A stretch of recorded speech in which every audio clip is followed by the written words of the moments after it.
One of the things that sets this kosher style macaroni and cheese apart from some of the others is the addition of lemon zest. It's going to give it a nice fresh taste on the tongue, and we don't need that much, so we're just going to be using zesting about a teaspoon.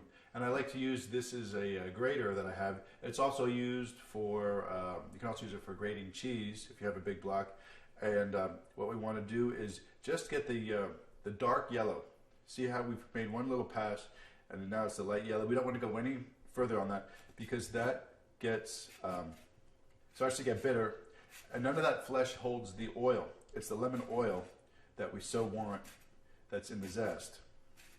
And it's very easy. And these lemons, I don't know if you know this, but I grow these in my own backyard. And it's such a wonderful, fresh variety of lemons that almost look like oranges. And that's about all that we need for the lemon zest there. It's about half a teaspoon or so. So you can find these lemon zesters at any gadget store, or you can use a zester. You can also peel the lemon zest off with a knife and chop it up by hand into small fine dice.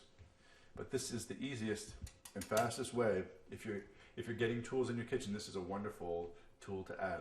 So this is the lemon zest for the macaroni and cheese. And keep clicking, and we're going to show you some more things and how to make mac and cheese.